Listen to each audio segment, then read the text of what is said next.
Ya, Rahayu Gus Anton. Rahayu, Rahayu Mas. Ya, Gus, ini sedang membuat patung apa ini, Gus? Kita sekarang ini lagi membuat patung Makara Mas.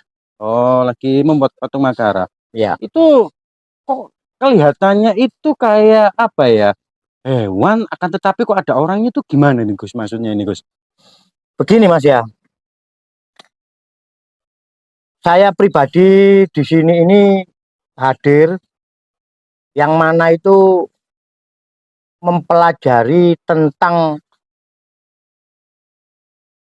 proses peradaban kebudayaan atau seni dan budaya, ya kan? Ya, Dan kebenaran sejati itu melalui media-media mahakarya yang mana mahakaryanya leluhur dahulu itu kita aplikasikan untuk zaman sekarang, Mas. heeh. Soalnya kan bentuk-bentuk daripada tinggalan leluhur kita dulu itu hampir 95% itu termakan usia dan juga yang jelas adanya tangan-tangan yang kurang bertanggung jawab pada waktu itu. Ya, Yang jelas dihancurkan lah heeh. intinya di situ. Oh, gitu. Gus, ini berapa lama Gus Anton ini nantinya tuh proses pembuatan start sampai selesainya tuh sampai berapa hari nih, Gus? Ini yang jelas untuk satu makara begini dengan ukuran 80 sentian ini tingginya ya. Ini kita akan mengcopy kan dari makara yang ada di Museum Nasional biar saudara-saudara Nusantara ini tahu adanya. Barangkali ada yang pernah ke Museum Nasional Jakarta, ini kita mengkopinya. Yang mana selain mengcopy, kita di sini itu sebagai empu ya. Bisa dikatakan pada waktu itu kita itu sebagai pencipta karya. Kalau di kitab Sangsekerta kita itu bisa dinamakan sebagai empu, Mas. Gitu. Sehingga penjelasan daripada eh, orang arkeolog yang jelas kita akan menambahnya, Oh, ya oh, oh. kan? Ya. Kita akan menambahnya karena kita akan yang jelas lebih tahu dulu lah. Ah, ah, ah, ah. Istilah yang diberikan pengetahuan tentang bentuk atau style tinggalannya leluhur itu semuanya itu mempunyai makna dan arti, Mas. Oh, gitu. Makna dan arti tersendiri. Hmm, hmm, hmm, hmm. Lah, kalau sampean ini bertanya ini apa masalah pembuatannya ini berapa hari, berapa minggu, untuk satu style gini ini memakan waktu sekitar 1 bulan, Mas. Oh, ini 1 bulan, Gus ya? 1 bulan ini. Oh, Mulai gitu. dari batu kita kita apa pacaki ya, kita apa kurangi, kita pahat sampai bentuk jadi. Lebih kurang itu 1 bulan. Oh, gitu. Ya, Nah, ini Gus, ini kan apa ya, merepro pembuatan patung zaman dahulu, Gus. mm, Itu kan banyak patung-patung peninggalan itu yang hancur, Gus. Terutama itu dari wajah. Nah, ini Gus, itu ada patung di depannya itu wajahnya kan hancur, Gus. Itu oh, gimana, Gus Anton kok bisa meraba-raba kalau kayak gitu wajahnya gitu, Gus? begini Mas ya. Ya, Yang jelas sebelum saya menjawabnya, ya kan, biar generasi penerus yang akan datang ini semakin tahu dan tidak mudah untuk apa ya eh, termakan oleh isu-isu sebuah politik yang ditumpangi pengkhianatan. mm, Jadi mahakarya daripada leluhur kita dahulu itu bisa hancur seperti gitu adanya itu pada waktu sejarahnya tahun 65 waktu itu, Mas. Jadi ada hasutan-hasutan daripada orang-orang yang tidak bertanggung jawab dalam artian itu tidak mengerti lah tentang leluhurnya atau leluhur kita dulu itu membuatnya atau mewujudkannya itu tidak asal-asalan. Jadi mempunyai makna arti dan filosofi yang sangat tinggi sekali itu peradabannya itu mereka nggak sadar. Baru sadar ini kan mulai dengan sendirinya banyak orang yang mencari jati diri daripada apa leluhur Nusantara ini. Iya, Jadi iya. saya nggak bicara di Jawa atau Sumatera atau Sulawesi, enggak. Nusantara ini.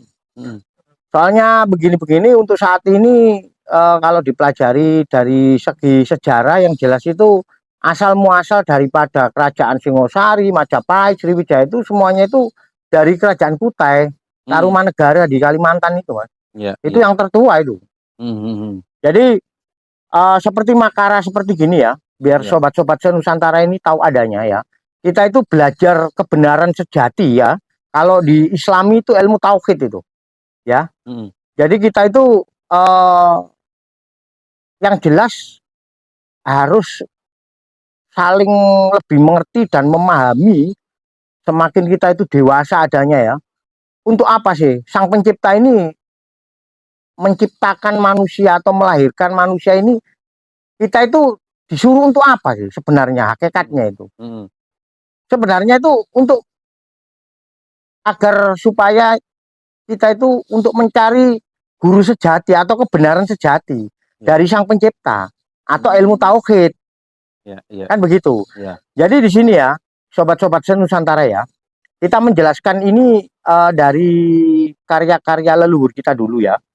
Nah, kalau sampean tadi bertanya tentang kok bisa wajahnya tahu saya ini bentuknya seperti gini adanya, ini ya tahu Mas, soalnya kita dari kecil ini mempelajarinya nggak hanya 1-2 tahun, puluhan tahun Mas. Jadi bentuknya seperti gini nih, ini bentuknya ini Dworopolo atau kayak semacam raksasa gitu. Oh, begitu. Iya, jadi Dworopolo seperti gini ya. Jadi jangan langsung dipangkas, jangan langsung dipotong bahwasanya ini sebuah patung seperti gini ini diberhala-berhalakan atau dimusik-musikan atau disirik-sirikan. Sirik atau musik, seseorang itu tahu itu hanyalah orang tersebut dengan Sang Pencipta itu sendiri. Jadi leluhur kita dahulu itu mewujudkan ada arcanya Dworopolo gini itu sebenarnya itu untuk tolak bala. Oh, gitu. Jadi untuk tolak bala. Soalnya kan apa? Alam semesta ini kan sebenarnya itu sebuah energi ya. Energi Mas. Nah, kalau di ilmu fisika itu energi tidak pernah hilang dan tidak pernah musnah, akan tetapi berubah bentuk. Iya. Kan seperti gitu. Benar, seperti benar. roh itu sebenarnya nggak mati Mas. Nggak ada ceritanya energi itu sampai mati. Nggak ada. Energi semua ini. Karena adanya proton dan neutron terciptanya ini. Karena ada tuntutannya rohnya laki-laki dan perempuan. Karena adanya energi yin dan yang atau min sama plus. Jadi seperti gini adanya sebagai penyeimbang. Ya. Ibaratkan apa ya, orang dahulu itu menciptakan seperti gini. Dahulu kala itu kan banyak Mas ya, istilahnya itu energi-energi negatif itu yang apa? Yang masuk ke dalam rumah atau ke dalam seseorang tersebut atau di dalam kerajaan ya kan? Ya. Itu kan sangatlah rentang sekali, kerap sekali di situ. Jadi dahulu kala leluhur kita dulu itu menciptakan seperti gini adanya itu ini sebagai tolak bala. Ini kan bawa gada ini ya. Oh, gitu. Ini bawa pecut nih. Cambuk. Jadi apa? Bila mana ada sebuah energi negatif yang mana masuk ke dalam diri kita atau ke dalam keluarga apa segala macam ini sebagai penyeimbang. Energi negatifnya terlalu banyak ya nggak baik. Kan seperti gitu adanya, harus imbang. Istilahnya di situ. Soalnya min plus, kalau nggak ibaratkan nafsu dan akal Mas. Iya. Kalau nggak imbang, nggak mungkin orang itu bisa apa ada sebuah keseimbangan untuk mencari apa ya istilahnya itu dalam tubuh ini bisa sehat, terus bisa mencari rezeki dan lain sebagainya dan lain sebagainya. Oh, begitu. Nah, ini sebenarnya itu Makara itu hewan apa sih, Gus Anton?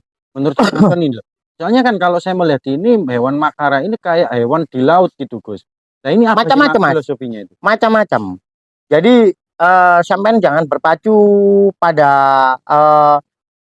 makara itu bahwasanya hewan di laut yang mana ada yang apa bentuknya itu tumpangannya Dewa Baruna sama Heeh, Dewi Gangga kan begitu heeh, seperti apa macam-macam. heeh, heeh. Jadi bentuknya itu macam-macam dan filosofinya pun juga bermacam-macam. Oh gitu. Ibaratkan ayat gitu Mas, ayat Ya, kalau di kitab Injil, Zabur, Taurat ataupun di Al-Qur'an. Kan ayat demi ayat kan banyak sekali. ya, Jadi menjelaskan tentang apa proses kehidupan ini kan kitab-kitab itu kan menuntun jiwa jiwa manusia itu agar mempermudah untuk menuju dan tertuju pada kebenaran sejati ya. iya, iya, iya. Gitu loh. Soalnya seperti gini ya. Ini seperti gajah. Ya. Gajah itu sebuah apa keperkasaan aja. Istilahnya Heeh, itu eh, hewan yang mempunyai power yang gagah berani dan perkasa. iya, iya. Powernya itu. Heeh, Jadi diharapkan itu kalau di dalam kehidupan itu manusia itu harus mesti selalu jejak. heeh. Jadi berdiri tegak, istilahnya itu jangan sampai mudah goyah. Iya, Jadi filosofinya itu di situ. Nah di sini tuh, nah di belakang sini ya, iya, di iya, belakang iya. sini nih ada itu Mas, ada kayak tangga ini tiga. Iya. Nah ini ada makna artinya. Ini Tritunggal ini. Hmm, Yang kuasa ruh sama tubuhnya ruh apa perangkatnya ruh ini yaitu tubuh menjadi begitu. manusia ini Mhm, gitu loh. Ya termasuk menjadi hewan, termasuk menjadi tanaman-tanaman kesemuanya ini bagaikan alam semesta ini yang maha kuasa Mas. iya, iya. Yang maha kuasa itu adalah segala sesuatu. Tidak ada segala sesuatu kecuali hanyalah dia saja. Iya, iya, iya, iya. Ibaratkan manusia itu kalau di dalam bahasa Jawa itu aku iki wong kang sinoro wedi, pangeran wujud. Namun bukan wujudnya pangeran, bukan wujudnya Tuhan. Mhm. Gitu loh. Mmm, mhm, mhm. Jadi kita itu ibaratkan percikan terkecil dari dewa kalau di bahasa Yusme ataupun bahasa Sangsekerta atau uh, Kawi kuno itu seperti gitu, Mas. Oh begitu. Heeh. Heeh. Nah ini Gus, ini kok batunya ini ada beberapa jenis warna. Apakah itu memang benar andesit atau andesit itu ada bermacam-macam Gus atau gimana ini? Gini Mas ya, kalau di orang barat itu mengatakan ini larva stone. Oh Jadi gitu. batu larva. Jadi kan gini loh Mas. Prosesnya batu, terjadinya batu ini karena adanya Gunung Merapi yang mana mengeluarkan lahar ya, magma itu ya. Iya. Dan magma tersebut itu memuntahkan magma yang mana melalui proses sedimentasi atau pendinginan.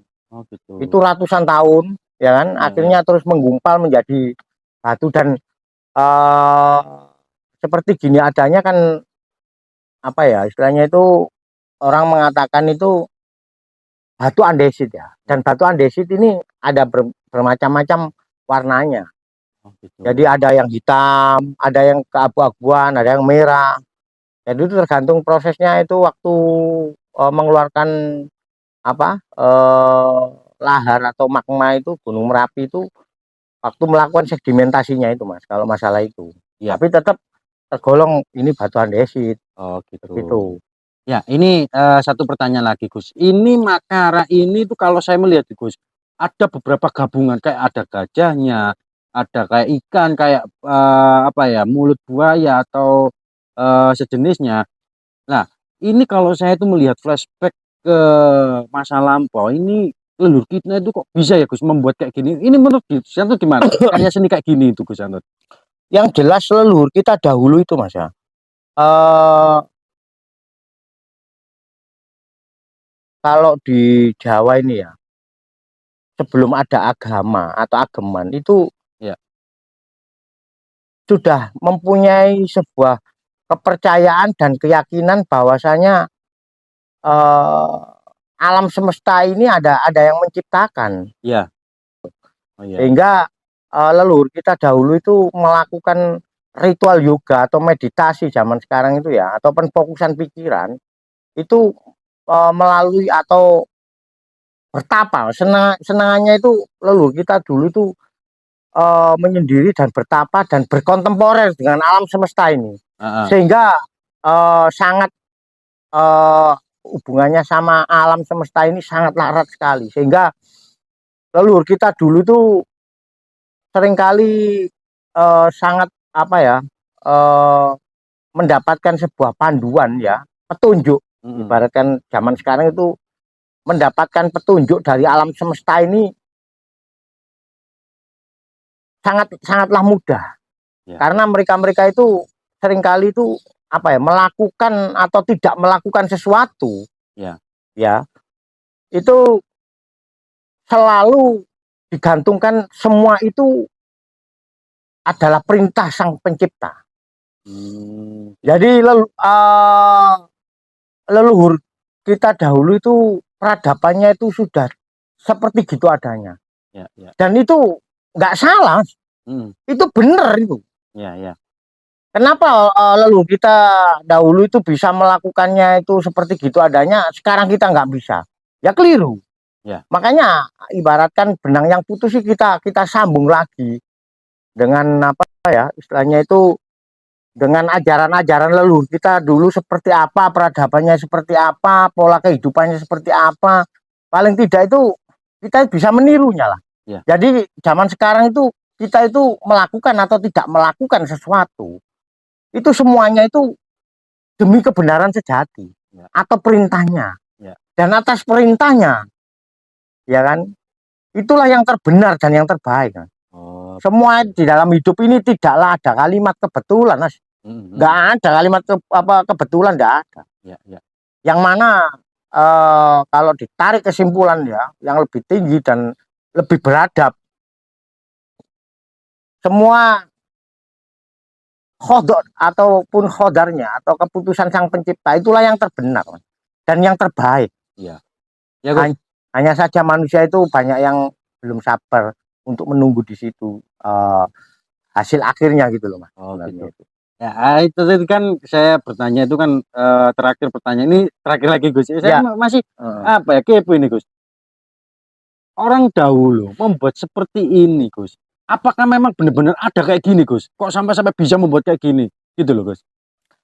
Kalau saya mengatakan itu ada, Mas. Ada seperti gini. Jadi petunjuknya itu langsung diwujudkan sama alam semesta itu wujud kasunyatan. Ya. Soalnya apa? Saya pengalaman waktu itu saya sempat ditunjukkan sama kawan ya, yang mana di atas stasiun kereta api daerah sini, itu ada di Google, Mas, ini di Google loh, ini foto Google loh ini. Google Map itu ya, Gus? Iya. Itu di atasnya stasiun Somobito sini ada ular. Wah, sangat besar sekali. Dan saya bisa membukanya semuanya waktu itu, bisa membukanya. Oh, gitu. Jadi kode-kode alam seperti gitu adanya, kita itu mesti tanggap. Nah, itu warnanya apa Gus itu, Gus? Hijau, Mas. Hijau. Iya. Dan ada sisik-sisiknya, semua orang bisa. Jadi waktu itu sempat ke foto sama Google. Iya. Jadi gitu loh. Jadi kalau sampean bertanya seperti gitu, apakah seperti gini wujudnya ada seperti gini? Iya, memang. Saking apa ya, istilahnya itu dekatnya leluhur kita dahulu dengan Sang Pencipta, sehingga sampai ditunjukkan fasenya ini, sampai tembusnya itu ditunjukkan oleh alam semesta ini wujud kasunyatan, Mas. Ya. Jadi nggak main-main. Jadi jangan dianggap leluhur kita dulu itu nggak istilahnya itu nggak melakukan sebuah ritual itu nggak sangat dalam, Mas. Nggak kalah dengan ageman-ageman impor itu nggak kalah, Mas. Iya. Makanya kita sekarang itu menguak lah istilah itu akan kebenaran sejati itu sendiri. Prosesnya seperti apa dahulu itu ya kita omongkan apa adanya. Iya, iya. Kan gitu. Sebelum ada ageman, memang di Nusantara ini memang ada yang namanya kepercayaan tan keno kino yang opo itu. Iya, iya. Ya kita ungkap apa adanya. Iya, iya, iya. Apa kita itu dari negeri Arab, negeri India? Enggak, Mas. Belum ada ageman kita sudah Ya. ada yang namanya kapitayan itu, iya. Jadi di situ tua, Mas. Iya. Makanya kalau mengungkap sebuah kebenaran itu walaupun salah, walaupun benar, ungkap apa adanya. Ya. Jadi kita itu bisa menyimpulkan seperti apa akhirnya itu kesimpulannya kan seperti gitu adanya. Ya, Jadi nggak apa nggak ajaran leluhur kita pendam dengan dirinya, keliru malah. Ya. Jadi gini, Gus, kesimpulannya itu kalau seniman zaman dahulu itu leluhur kita dahulu itu membuat sesuatu dan memang sudah bertemu atau ada kayak ke bahasa Jawanya WC kayak gitu ya, Gus, dan memang sudah bertemu kayak gini. Ketemu, Mas. Ketemu, Mas. Ya. Ketemu, Mas. Makanya ya, ini kalau sampean bertanya seperti gini, seperti gitu. Kenapa leluhur kita dulu itu banyak keilmuannya? Ya. Belum ada telepon sudah ada telepati, Mas. Ya. Ada ilmu halimun, tidak bisa dilihat oleh manusia, Mas. Baik. Pancasunya, rawa rontek, gak main-main, Mas. Gimana sampean itu? Iya nggak? Iya. Lah, tapi untuk zaman sekarang itu orang-orang sudah apa ya sulit untuk melakukan hal-hal gitu. Mungkin karena semakin berat, Mas. Semakin berat. Memang kita akui kita itu dihidupkan zaman sekarang dengan dulu itu sekarang itu lebih berat sekali ujiannya, Mas. Bener. Kalau zaman dahulu itu makan ketela, makan pisang gitu aja sudah kenyang. Kalau sekarang tuntutannya banyak sekali makanan, bermacam-macam makanan, kelezatan, berbagai macam kelezatan, dan apa teknologi ya semakin seperti gini, semakin berat, Mas. Kalau kita itu flashback untuk kembali ke kayak seperti orang dahulu itu, tapi minimal kita itu apa ya istilahnya itu selalu ingat melakukan atau tidak melakukan sesuatu itu karena perintahnya. Ya. Gitu loh. Dan atas kehendaknya semuanya ya. Itu. Nah. Kita sebagai wayang aja loh, Mas. Ya. Kita mengikuti arus zaman akan tetapi jangan meninggalkan seni budaya ajaran leluhur kita dahulu kayak gitu apa, Gus? Iya, yang jelas itu pirantinya untuk selalu mengingat Sang Pencipta ya. Ya. Nah. Kan begitu. Jadi jangan dikotak-kotakkan lah karena ageman ini. Jangan dikotak-kotakkan. Kalau dikotak-kotakkan kita itu semakin kerdil pola pikir kita. Coba mindset kita rubah. Kita berkolaborasi. Iya kan? Ya. Gitu loh. Ya. Jadi begitulah. Kita itu menjelaskan nanti untuk next time-nya itu kita akan menjelaskan berbagai macam bentuk atau style daripada Makara ini berbagai macam bentuk. Ya. Begitu. Oke, Gus. Untuk closing statement, barangkali ada kesan atau pesan untuk generasi-generasi selanjutnya, generasi alpha, generasi beta, sekarang kan generasi milenial dan lain sebagainya. Mungkin ada yang begini, Mas ya. Jelaskan. Yang jelas saya pribadi itu saya akan mendengar sekarang itu ada generasi milenial lah, generasi beta lah, generasi kumpul lah, istilahnya kan begitu ya. Jadi paling tidak itu jangan sampai itulah, walaupun generasi apapun ya, kalian semua ini akan cikal bakalnya menjadi orang tua juga nanti. Dan yang jelas menghadapi generasi yang akan datang lagi. Jadi kalau kita itu selalu berpegang teguh, berpegang pada sebuah ingat akan guru sejati, kebenaran sejati dari Sang Pencipta, niscaya kita itu akan diselamatkan, diselamatkan selalu. Jadi biar hidup ini paling tidak itu kalau mencari apa ya, kan mencari kedamaian, keselamatan ya, kesehatan dan kelancaran kan di situ. Ya. Jadi semuanya ini hanyalah titipan, Mas, dan cuma hanya hak pakai. Ya. Jadi begitu ya para generasi muda ya. Semoga apa yang saya lontarkan ini bisa bermanfaat bagi kalian semua yang ada di sana dan bisa tidak kebingungan untuk mencari jati diri kalian semua. Ya. Saya ucapkan Salam sejahtera, rahayu, rahayu, rahayu, Om Swastiastu, salam nama budaya. Rahayu, rahayu, rahayu, Om Swastiastu, salam nama budaya. Sampai jumpa di video selanjutnya. Ya.